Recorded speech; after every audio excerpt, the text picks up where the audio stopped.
4, versículos 1 a 16. Coabitou o homem com Eva, sua mulher. Esta concebeu e deu à luz a Caim. Então disse: adquiri um varão com o auxílio do Senhor. Depois deu à luz a Abel, seu irmão. Abel foi pastor de ovelhas e Caim lavrador. Aconteceu que no fim de uns tempos trouxe Caim do fruto da terra uma oferta ao Senhor. Abel, por sua vez, trouxe das primícias do seu rebanho e da gordura deste. Agradou-se o Senhor de Abel e de sua oferta, ao passo que de Caim e de sua oferta não se agradou. Irou-se, pois, sobremaneira, Caim, e descaiu-lhe o semblante. Então lhe disse o Senhor: por que andas irado e por que descaiu o teu semblante? Se procederes bem, não é certo que serás aceito? Se todavia procederes mal, eis que o pecado jaz à porta. Seu desejo será contra ti, mas a ti cumpre dominá-lo. Não vamos continuar, até porque é um texto bastante conhecido, os irmãos sabem o fim, e já têm estudado sobre esse assunto, sobre o primeiro homicídio. Nós vamos orar pedindo a Deus a bênção. Ó Deus, nós te agradecemos e te louvamos por este privilégio. Abençoa, Senhor, esta meditação e também a escola dominical em todo, como todo. Permita, Deus, a bênção sobre todos nós e nos dê condição de entendermos a tua palavra, a tua mensagem. Em tudo lhe damos graças em nome de Jesus. Amém. Meus irmãos, nós lemos dois textos, um lá em Atos e esse em Gênesis, que trata praticamente de um assunto muito carecido pela igreja cristã. A forma de cultuar a Deus e a falta de espiritualidade, muitas vezes, dentro das nossas igrejas. Os irmãos reparam que aqui, nesse texto que nós lemos, em Gênesis, há dois tipos de culto que foi prestado a Deus.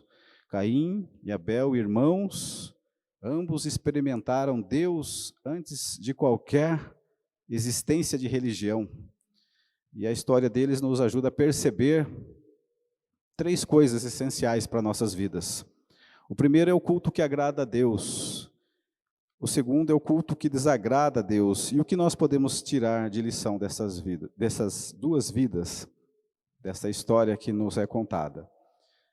O primeiro é o culto das primícias, a oferta dada por Abel. De tudo o que é de melhor, seja o melhor, do interior, do seu interior, seja o melhor também no seu exterior. Em outras palavras, tudo que você faz aqui dentro deve ser uma extensão lá fora. Não há possibilidade da gente ser o crente aqui dentro e ser diferente lá fora. E a oferta de sangue, a gordura deste, implica imolação, derramamento de sangue, sacrifício. Aparece também essa segunda alusão implícita nesse texto, sacrifício de sangue.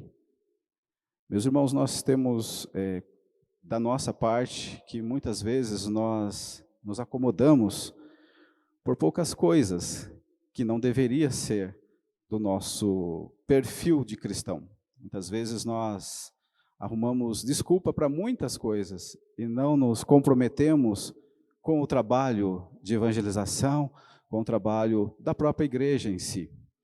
Muitas vezes nós não queremos nos sacrificar, abdicar de coisas que nos dão prazer. E a palavra de Deus nos ensina que o sacrifício deve ser feito de maneira que agrade a Deus, não aos homens. Muitas vezes nós nos sacrificamos para servir o nosso próprio corpo, o nosso próprio físico, a nossa aparência, e nós nos esquecemos que a espiritualidade e a vida material andam juntas. E aqui nós vemos que a oferta de Abel é uma oferta reforçada por uma conduta. Respondendo a Caim, Deus atrela ao culto aceitável, à atitude, ao procedimento. E a gente sempre comenta que o maior testemunho que um cristão pode dar na sociedade está no seu comportamento, está na sua atitude. Não é da fala, mas é do pensar, do agir e da maneira com que você trata o próximo, independente de religião, de crença, seres humanos criados por Deus. Pense assim, a empatia ao próximo. E veja que Caim, ele já tem um culto direcionado para uma outra situação. É um culto que desagrada a Deus. É um culto displicente, né? Esse texto dá a ideia que Caim tinha para si um culto de si para si mesmo, como se o mero ato de ofertar tivesse algum significado diferente, que não precisasse de um outro lado. Tem um valor em si próprio. É um culto baseado no esforço humano. Caim acreditava que o esforço carregava consigo um valor legitimador de seu culto, mas não é assim. Ele trouxe do fruto da terra, mas Deus não se agradou dele. É um culto competitivo, né? Caim não cultuou olhando para dentro de si, no seu coração, nem para o Criador de tudo, cultuou olhando para o lado, para o irmão. Competição. Os resultados dessas duas espiritualidades nos remete a que Caim não recebeu a justificação pela fé como Abel. Ele sabe que não há nada que possa ser suficiente para estar diante de Deus. Caim não foi justificado pela fé. Por isso, Abel, na sua atitude, oferece tudo o que ele tem, que é a própria vida. Caim cai na autoconfiança, tentação da autoconfiança. Muitas pessoas pensam que estão agradando a Deus, mas na verdade estão afirmando a si mesmas, confirmando o seu ego. Caim cai nessa tentação. Compete com o irmão. Infelizmente, nós, na nossa geração, há muitos crentes que não cultuam a Deus por quem Deus é, mas é por aquilo que Ele oferece a si. E agem numa espécie de competição. A gente vê muitas vezes igrejas, começa pelos adolescentes normalmente, mas tem muitos adultos que colocam sua igreja como a melhor. A igreja tem uma música melhor, uma equipe de louvor melhor, é a maior igreja da cidade, tem o melhor pregador, tem uma quantidade maior de congregações. É uma competição vazia, sem nenhum fundamento. E frustra-se, porque a relação com Deus é diferente.